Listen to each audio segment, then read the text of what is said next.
Hey everyone, welcome back to the channel. It's T. I've been reading through the comments on the last video, and honestly, I'm so glad you guys enjoyed the stories. It seems like we all share the same hobby of being a little bit nosy when it comes to internet drama. So for this second episode, I spent a lot of time searching for the most complex, in-depth threads I could find. While I go through these, I'm going to be playing some Minecraft in the background. I haven't played in a minute, so it's a bit of a fresh start, but I wanted something chill to look at while we get into these. Let's dive into the first one. Our first story today is titled, "My Mother-in-Law Tried to Write Out My Marriage Certificate." The poster, Mia, has been married to her husband Kyle for about a year. Now, Kyle is a total mama's boy, and while Mia knew this, she didn't realize the extent of the delusion until they were moving into a new house.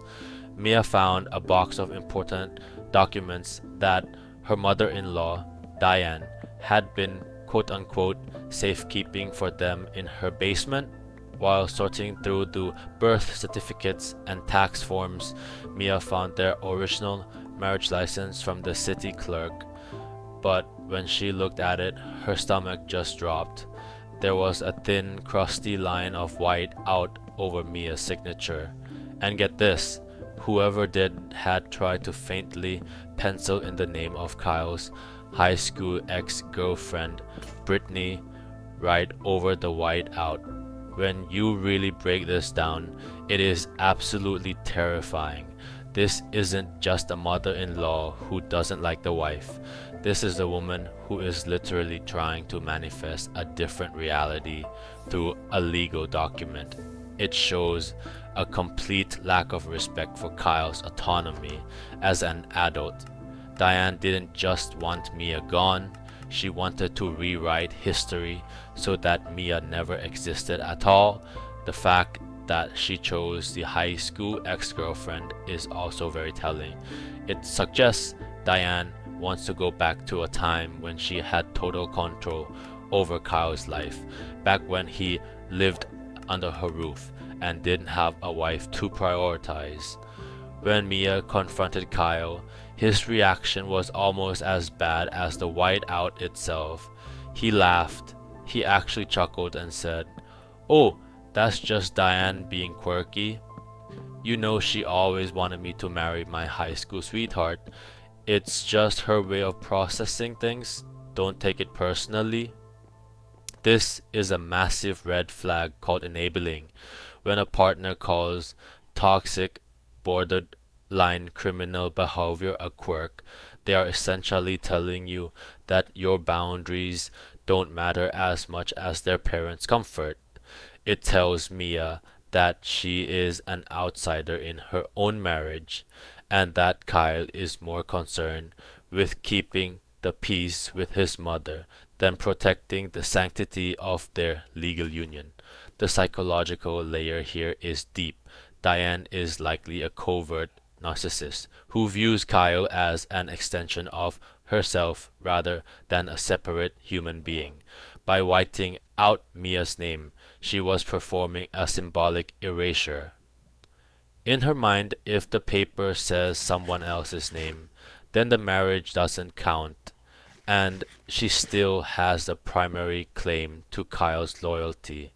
It's a very childish way of handling grief, the grief of losing her little boy to another woman. But instead of growing up, she decided to play God with a bottle of liquid paper. The drama exploded when Mia gave Kyle a hard ultimatum. Either Diane is banned from the house and stays away from their legal papers, or the marriage is over. This forced Kyle to finally see that Diane's behavior wasn't cute. It was a crime.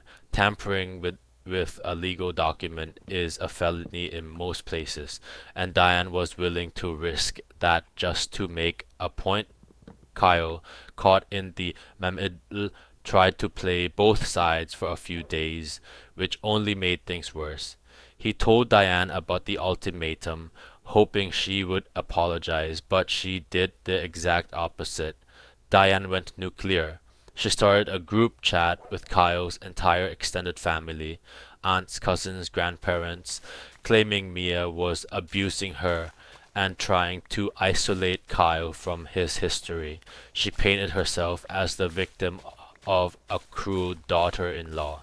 It got so bad that Diane actually showed up at their new house while Mia was home alone, carrying a replacement marriage certificate she had printed from some sketchy website, and demanded Mia sign it to allow Brittany back into the family spirit. This is where it crosses from overbearing into restraining order territory. The ending was incredibly intense. Mia didn't back down. She called the police to have Diane escorted off the property for trespassing. She then took the tampered document back to the local clerk's office to get a fresh certified copy. When the clerk saw the whiteout, they actually gasped and asked if Mia wanted to file a report for document tampering. Seeing the police and city officials getting involved finally broke the spell for Kyle. He realized that if he didn't choose his wife right then and there, he was going to lose everything over a woman who was clearly losing her grip on reality. Kyle finally snapped.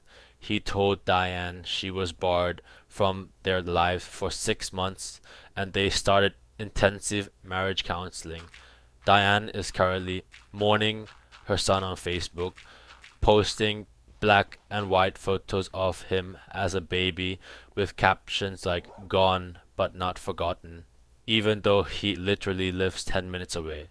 It's a classic guilt trip tactic used by narcissists to try and make the child feel like a monster for setting a boundary.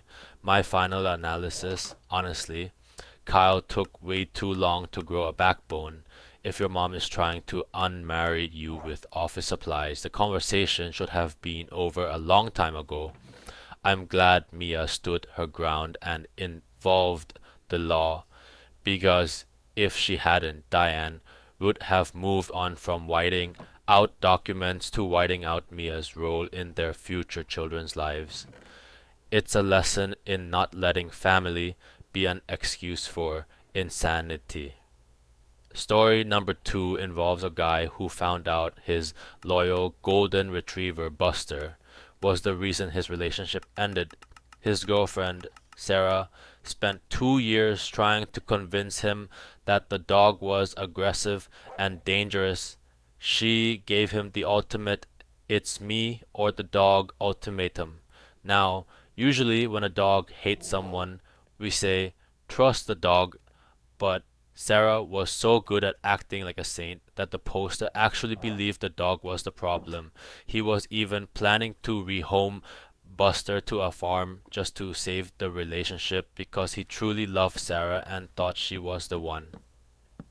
Let's look at the psychology of what Sarah was doing here. This is a form of triangulation and systematic gaslighting. She was creating a conflict between the poster and his dog to see who he would choose. By taunting the dog in secret, blowing whistles in his ears, taking his food away, and poking him with hangers, she was systematically breaking the dog's spirit to create the evidence she needed. It's a very calculated, sociopathic way to move through a relationship. She wasn't just jealous of the dog, she wanted to see if she could force the poster to give up something he loved just for her. It was a test of absolute control. Sarah's behavior is what we call narcissistic jealousy. She couldn't stand that Buster got a portion of the poster's time and affection. To her, every minute spent petting the dog was a minute not spent admiring her. Most people would just buy the dog more toys or try to bond with it, but a narcissist views an animal as a rival. She didn't want to be part of the family. She wanted to be the only person in the poster's world. The cruelty she showed to a golden retriever one of the most submissive dog breeds, is a massive indicator of her hidden personality.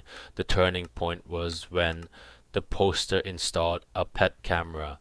He didn't do it because he suspected Sarah.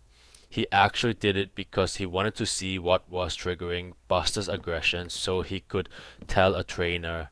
He checked the live feed while at the office and the mask finally slipped. Seeing the woman you love poke a defenseless animal with a coat hanger while laughing is a trauma in itself. The way she changed from sweet Sarah to a bully the second the door closed shows that her entire personality was a performance. When he confronted her, her reaction was textbook gaslighting. She tried to play it off as a joke or a behavioral experiment to help the dog. She knew she was wrong, but she tried to make him feel crazy or oversensitive for being upset. This is why these stories are so important. They show that toxic people often target the most vulnerable things in your life first to see what they can get away with. If he had given up the dog, she would have moved on to his friends, then his family, until he had no one left but her. The poster did the right thing by packing her bags immediately. He didn't even argue, he just let the footage speak for itself. It's a powerful moment of realization when you see that the villain in your home isn't the one growling, but the one holding the hanger. He showed a lot of strength in not letting her manipulate her way out of it once she was caught red-handed. Looking back at how that went down, Sarah is honestly a villain. To spend your afternoon bullying an animal that can't talk back just to win a power struggle is next level cruel. The fallout was perfect. He kept the dog, lost the toxic girlfriend, and Buster got a steak. This is a reminder to always pay attention to how your partner treats those who have no power, whether it's a dog or a waiter. If they are cruel in secret, they aren't who they say they are. The lesson here is that our pets often see through the mask long before we do. Buster wasn't being a bad dog. He was trying to protect his owner from a predator. The fact that Sarah was willing to volunteer at animal shelters while abusing one at home shows how deep her need for public validation was. She wanted the animal lover label without actually having the empathy that goes with it. Final thoughts on this one. If someone ever tells you it's them or the pet, almost 100% of the time, you should choose the pet. A person who loves you would never ask you to abandon a living creature that depend on you.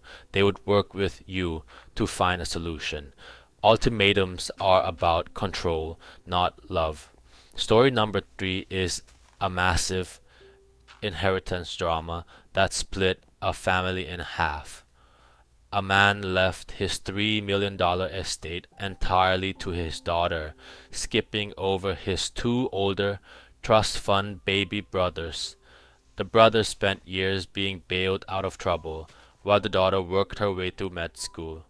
The brothers sued, claiming undue influence, which is a legal term for saying the sister brainwashed the dad. They couldn't accept that their father had simply grown tired of their entitlement and lack of ambition. Inheritance drama is fascinating because it strips away the family mask and shows what people actually value. These brothers didn't view their father as a person, they viewed him as a walking bank account.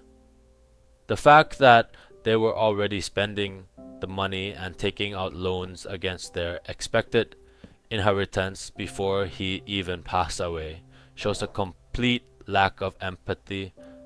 They weren't mourning a father, they were mourning a loss of income. It's a cold, transactional way to view family. The break in attempt by one of the brothers to find the original will is the peak of the drama. It shows that they truly believed they were entitled to the money regardless of their father's wishes. They viewed the will not as a final message from their parent, but as a hurdle to be destroyed.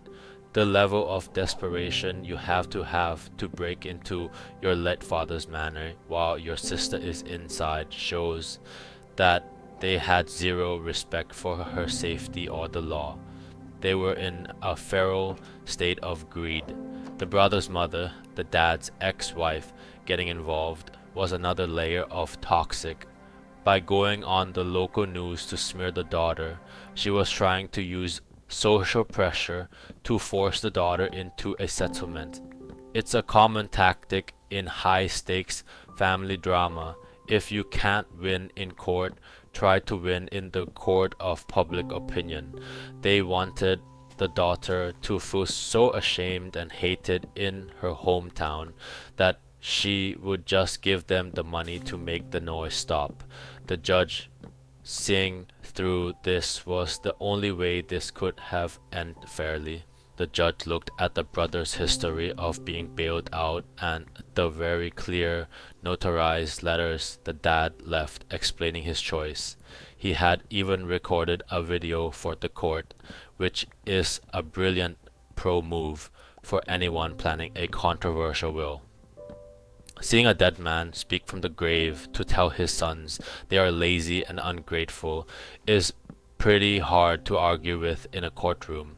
The daughter's decision to use the money for a scholarship fund was the ultimate class act move. It honored her father's belief in hard work while ensuring the brothers couldn't touch a cent of it. She didn't buy a yacht, she created a legacy for others. It was the final victory because it proved the dad was right. She was the only one who understood the value of that money and what it could do for the world. My analytical take here is that the dad wasn't being mean to his sons. He was being honest. He knew that giving them $3 million would be like giving a fire more oxygen. It would just destroy them faster. By cutting them off, he gave them the only thing they actually needed, a reason to finally grow up and face the consequences of their actions. It's a hard lesson, but a necessary one. The fallout of this story is a grim look at how money can dissolve blood ties. The sister hasn't spoken to them in years, and honestly, why would she? They tried to sue her, smear her name, and break into her home. At that point, they aren't brothers, they're adversaries. Sometimes going no contact isn't a choice, it's a survival tactic. To wrap this one up, let it be a reminder to get your affairs in order. If you have people in your life who are entitled or toxic, make sure your wishes are documented in a way that can't be challenged. This dad saved his daughter from a lifetime of her brother's legal harassment by being incredibly thorough before he passed. Our final story today is the romance novelist husband. This man was a bestseller under a pen name, but every book featured his ex-girlfriend as the heroine and his wife as the villain. This is a fascinating case of emotional infidelity. Even if he never touched his ex, he was spending 40 hours a week living with her in his head. He was creating a world where she was the one who got away, and his wife was the ugly obstacle in the way of his happiness. It's a deep betrayal of the mind. When the wife found the research folder filled with 10 years of the ex's social media photos, it transitioned from art to stalking. He wasn't using a muse, he was using a real person to fuel a dangerous one-sided obsession. The way he tried to frame it as method writing, is a common excuse for people who use their creativity to hide their toxic behavior. He was essentially getting paid to publicly humiliate his wife, even if she didn't know it was her at first. He was profiting off his own resentment. The psychological impact on the wife must have been devastating. To realize that every time your husband was working, he was actually daydreaming about his life without you. It turns every romantic moment they had into a lie. Was he looking at her, or was he looking through her at the ghost of Brittany? It's a type of gaslighting where the husband creates a false reality that the wife is living in, while he is secretly living in another one entirely. When she confronted him, his lack of an apology was the final nail in the coffin. A person who truly loves you would be horrified to know they hurt you that deeply. Instead, he told her she should be honored. This shows a massive ego and a lack of empathy. He viewed his wife not as a person but as a character in his life that he could write however he wanted. He forgot that she has her own agency and her own story. The ending here was poetic justice at its finest. Since the royalties were earned during the marriage, the wife legally owned half of his fantasies. She used his obsession with his ex to pay for her new life away from him. By sending the research folder to the ex-girlfriend, she also dismantled the fantasy for the husband. Once the ex-girlfriend filed a stalking injunction, the heroine of his stories became a real person with a real legal team, and his fantasy world collapsed under the weight of the law. The daughter's perspective in this was also interesting. She was the one who helped her mom find the files. It shows that the husband's behavior was starting to leak into how he treated his children too. Children are very observant. They can tell when a parent isn't present, even if they don't know why. By leaving, the wife saved her daughter from growing up in a home where her mother was viewed as the villain. If you're going to spend your marriage living in a dream world with someone else, you shouldn't be surprised when your real partner makes that dream a very expensive reality. She didn't just leave him. She took the very tools he used to hurt her and used them to build her freedom. She became the heroine of her own story by leaving the villain husband behind. The final fallout: the husband can't write anymore. He lost his muse because his muse now has a restraining order against him. It turns out that when you treat people like characters instead of humans, they eventually stop playing their part. He's now broke and bitter, which is exactly where a stalker novelist belongs. Anyway, I think I'm going to stop here before I get lost in these woods. This Minecraft run today is looking a lot better than the last one, but we still have a long way to go before this place looks like an actual base. I'm starting to get the hang of the layout though. I really hope you guys enjoyed these stories. Honestly, let me know in the comments which one you thought was the most insane. I'm leaning towards the romance novelist today. That was just special. Don't forget to hit the like button and subscribe if you haven't yet. It really helps the channel grow. I've been T, and I'll catch you guys in the next one. Bye. If you guys are wondering why the video is still going, it's because I want you guys to at least see me finish building the roof of this Minecraft hut or house, whatever you call it. And yes, if you guys have seen, my house got burned down, and that's why I am trying to reboot the house before I end the video. So I hope you guys enjoy this last few bits of me trying to do the finishing touch to my pace. I guess, yeah, I hope you guys enjoy the series, and I hope to see you guys in the next video. See you guys. Bye bye.